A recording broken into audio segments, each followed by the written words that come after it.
over the most dangerous techniques for self-defense that you can use with your self-defense walking stick or your self-defense walking cane. The first thing I'm going to show you is that you have two ways to hold it. One is your hand here with the crook facing out. The other is in the more traditional way with crook facing back. We're going to start with crook facing out on the first set of techniques. You're going to have it in your hand. You're leaning on it. You're walking with it. The threat comes in. Your other hand gets up and open. You tell him to back up. He doesn't, and you're going to just bring it straight up the middle of his body, either striking in the groin, up under the chin. Maybe he's reaching to punch or grab or stab or choke you, and you're going to just smash that hand.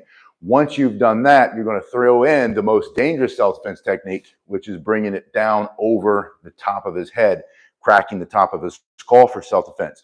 So the first technique, two motions. One, coming straight up, stop him in his tracks. Two, stop him and knock him to the ground, hitting on the top of his head.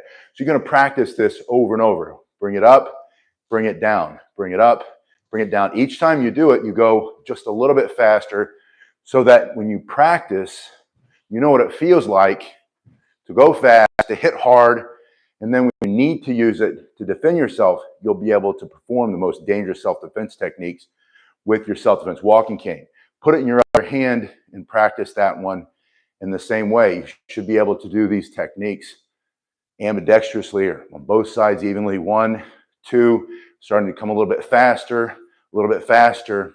And again, you want to go as fast as you can in practice.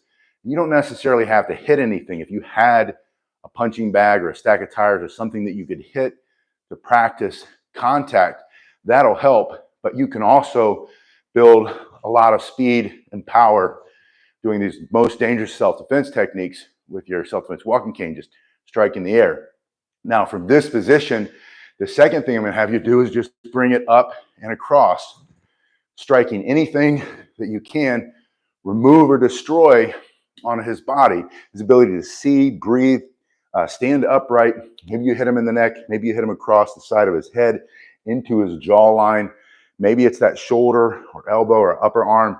Maybe, again, he's reaching with his knife or something he's trying to hit you with, his fist, his hand, he's trying to grab, and you bring this from this position, just crossing your body very quickly. You're not done here. You're then going to turn your wrist and bring it back, allowing it to swing in your palm. So it's going to be moving in your palm. So your hand is closed, but you're not squeezing so hard that your skin is changing color. So from this position, leaning on it, the threat comes in, your hand comes up, you give a verbal command, back up, I will defend myself. Your hand is open because you're trying to stop him. He won't stop. You're going to bring it across and back. And just like before, start slowly. We say slow is smooth, smooth is fast, but then don't stay slow. Fighting is fast. Self-defense is fast. You want to go faster and faster, and then throw it into the other hand and practice starting the same way. Nice and easy. Looking for your target. What can you remove or destroy? How can you stop him from hurting you? How are you going to use violence against his violence to make him stop? Gradually speeding up, going faster, and get a good feel in practice for what it feels like when you have to use it for real. Rookwood's here. Practiced this, but knocked out his wife. That's a funny joke. Daily clips, nunchucks illegal in your country. Everybody can carry one of these no matter where you are. All right, yeah, physical therapy is helping. 1, 2, 3, you're going to add a third strike. So from this position, bring it across, bring it back, bring it down on top. Switch your feet, bring it across, bring it back, bring it down on top. Now you might need to use your walking cane to keep you from falling to the ground for mobility reasons, for health reasons. And in that case, you can use two canes. One cane to lean upon, the other cane to do the self-defense technique. So you can practice if you have two canes, bring it across, bring it down, down on top. And then when you need it, you're walking in an area, you have to go somewhere where you feel unsafe, unless you're bringing your extra self-defense tool, your extra walking cane for self-defense, then you can use these most dangerous techniques with your self-defense walking cane while you lean on one, hit him with the other one for self-defense.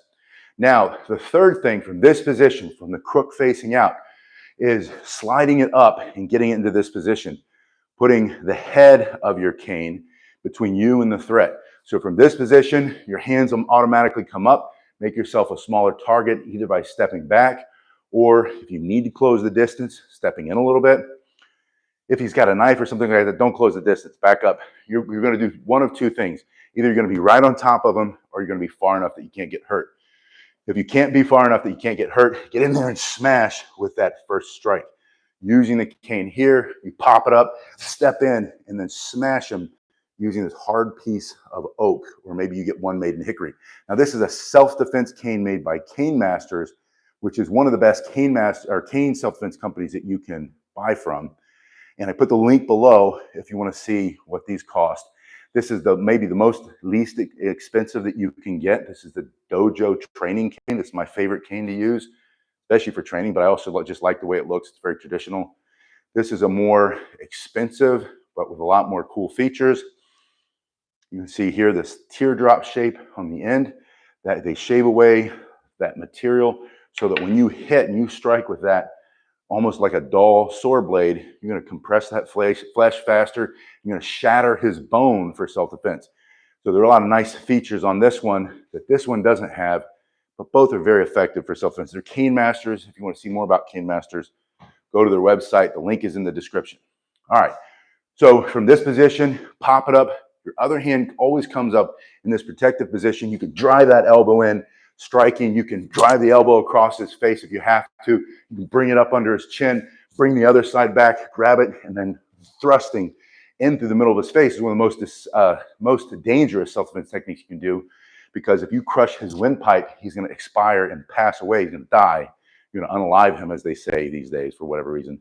For self-defense, if he's trying to take your life, if he's trying to take your dignity, if he's trying to hurt you in a very horrific way or hurt your family, and you have no other choice but to get your hands up, tell him to back up. And if he doesn't, you can bring this up, smashing up under his chin, quickly throw it into the other hand, simply by answering your phone. Have your other hand here. Now it's a two-handed weapon for self-defense. You step in and thrust like a bayonet attack using a rifle, like in the military. You're thrusting in here with two hands. It's very powerful. And then bring that backhand forward using that hook to chop into his face for self-defense. It's a very dangerous self-defense technique using your self-defense walking cane. This position, the hands are up and open. Back up, you're too close. Smash him up under his face. Grab here, thrust two hands, chop two hands, and then push with two hands, knocking him back, moving him out of your face for self-defense so that you can get away and you are safe and you can protect your family from some punk or thug or whatever. You want to be able to defend yourself. G. Carlton's here. Good afternoon. Good to see you. Christian Thompson. Pepper sprays are illegal in Denmark now. That's very unfortunate. Also, folders with a lock are illegal. This is illegal now in Denmark. It's ridiculous. I'm sure that's your point. Pepper sprays being illegal or ridiculous. I'm sure they are not able to stop the criminals from carrying those things. The criminals will have the knives. The criminals will have the pepper spray. That's why we will carry the self-defense walking cane. Daryl says, Happy Father's Day. Happy Father's Day to you and to all the other dads there. Is this a British or French system?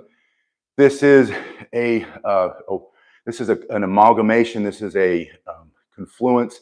This is mixed styles coming from Arnis or Kali, Eskrima, Filipino style martial arts, coming from traditional Japanese martial arts, coming from Muay Thai, elbows, KZ style, all the different things, all thrown into one. Basically, it's whatever is going to work for self-defense is what you can use. And so the techniques themselves don't matter. You can do French savate and the French knife fighting styles. You can do English styles, the Bartitsu, or whatever they're calling those, the gentleman fighting styles. It doesn't matter what style you use, what techniques you use. What matters the most are the principles of self-defense. Number one principle, pay attention to what's happening around you. If you've got a phone, stick it in your pocket, stick it in your bag. Don't stare at your phone while you're in an area where you can become an easy target, an easy victim. Get that distraction, put it away unless you need it. If you have to use it to get directions or talk to somebody, stand with your back against the wall, your cane at the ready, and then look at it, do your thing, put it away, and then pay attention. So situational awareness is always number one in self-defense. Pay attention to what's happening around you, whether you're in Iraq or not. Anywhere you are, you need to pay attention. Number two, get in a better position. Put your hands up, get them open, step back or step forward to make yourself a smaller target. Fight from behind your guard. Make your cane part of your guard. When you use the most dangerous self-defense technique with your walking cane, for your self-defense walking cane, you have to start from a really good position, or it's better if you start in a good position. Your hands being up and open tells everybody you're trying to stop the fight. You're not the aggressor. You're the defender. And then use your verbal command. Back up. Get away from me. Don't come any closer. I'll defend myself. And then ask yourself a question. What can you remove or destroy for self-defense?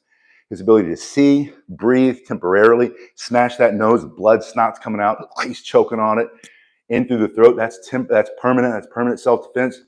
That's a deadly technique. It's one of the most dangerous techniques you can do for self-defense, using a self-defense walking cane, thrusting there into the throat. Or maybe you hit him here in the solar plexus, crashing and collapsing that cartilage, knocking his wind out, knocking him to the ground. Or maybe between the belly button and the privates, thrusting down there, chopping into his neck, popping him up under the chin for self-defense. But what can you remove to destroy? These questions, these principles of self-defense come from Tim Larkin's book, When Violence is the Answer. And the concept is using violence against violence. He's trying to visit violence upon you and your family, and how do you defend against it? We're going to use violence to defend against violence. That link to that book, When Violence is the Answer, by Tim Larkin, is in the description below if you want to see that. Richard Kubiak says, hello from Poland. Roslaw, I'm not sure that's how you pronounce it, but welcome, Richard. I hope you're safe. We know how close you are to all the action in Eastern Europe in the beginnings of World War III. So I pray a hedge of protection on you and your family, Richard, and everybody else in Europe and everybody else around the world. We've got to stay prayerful, stay mindful, stay in the fight and ready to defend ourselves and our families. All right, so from this position, one more time, pop it up. There's that thrust, answer the phone, smash, chop, push.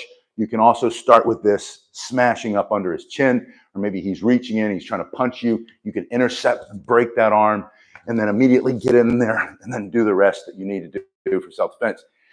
Now, the next series of the most dangerous self-defense techniques you can use with your walking cane for self-defense, your self-defense walking cane. Dejan, hello from Serbia. Serbia, you're also close to Poland. We pray protection for you. Your hands are here. You're going to slide it down the front. You do that by bending the knees, weighting your legs. You put weight on the springs of a car, and then you go over that bump. The car is going up and down and it's bouncing. We're going to use the weight on the legs. Those muscles activate. The hand slides down, and then you're going to come up, and your hand is in this position. Your cane is between you and the threat. He's coming in. Your other hand comes up immediately as you bend. This comes from Irish stick fighting, from the using the shillelagh or Irish stick fighting, the different names in the Gaelic. Bend here. You're bringing it up. You put the stick between you and him. You can step and thrust, moving him back.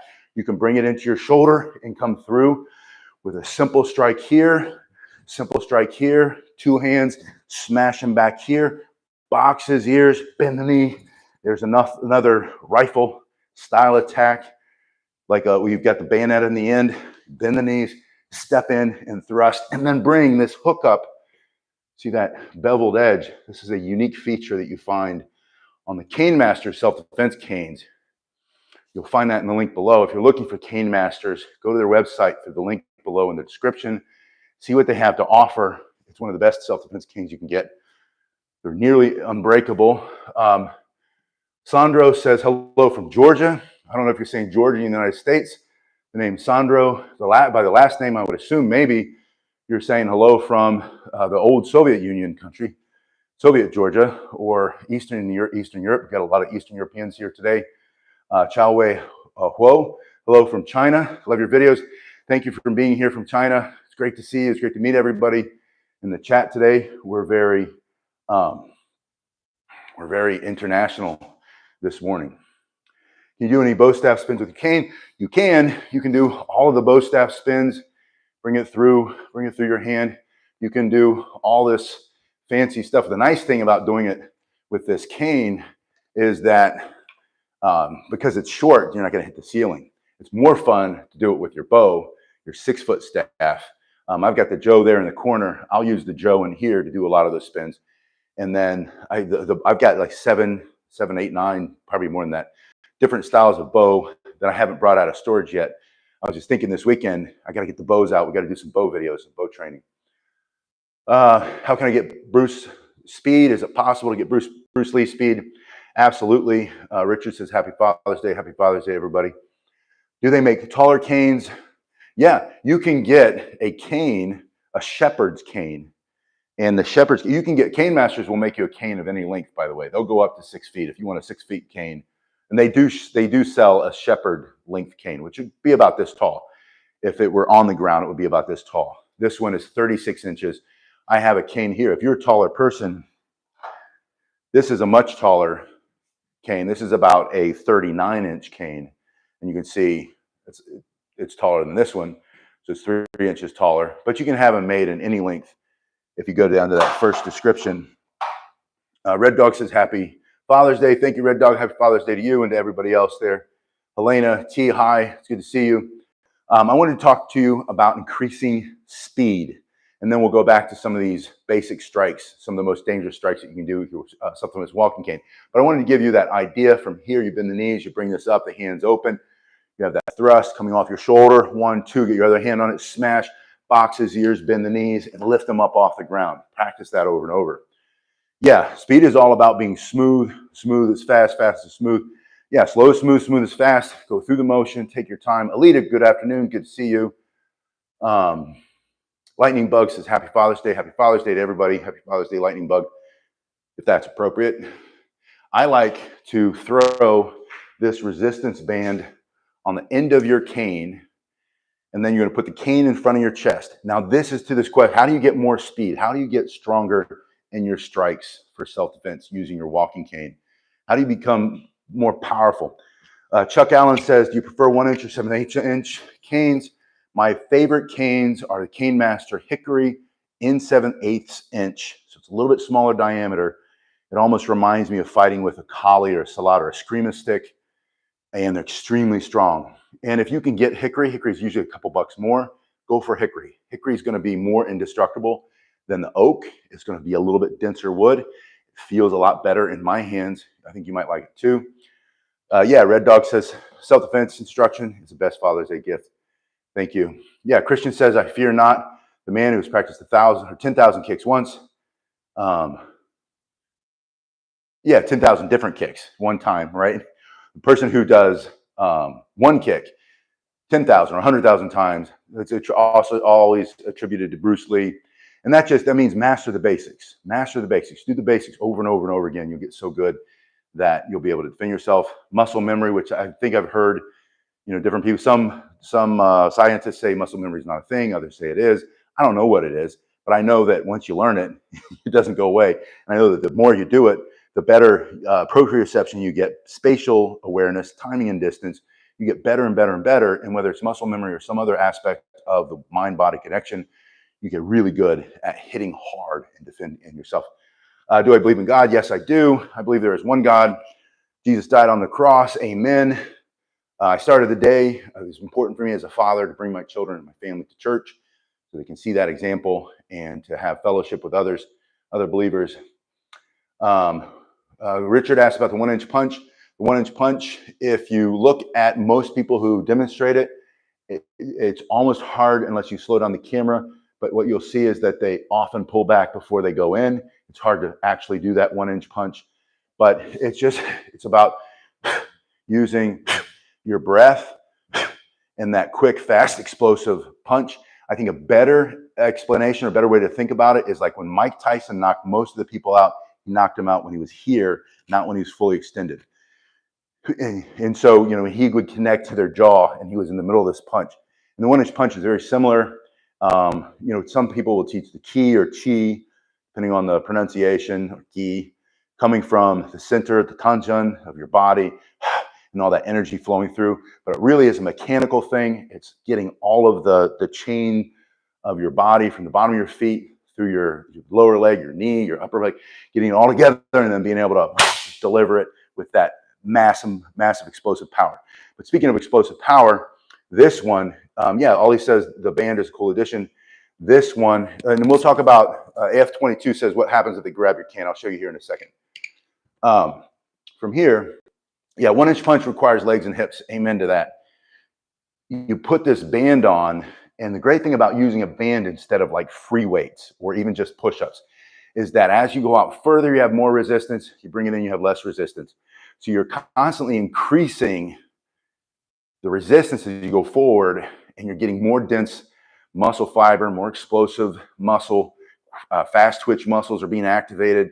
And so you're getting speed. When you use bands, you start to increase the speed of your punch. And you're just going to do like you're doing standing push-ups, just going straight out, and allow yourself to do this for about 30 seconds or more. Don't count the reps. Don't count to 12. Don't count to 10. Don't count 8.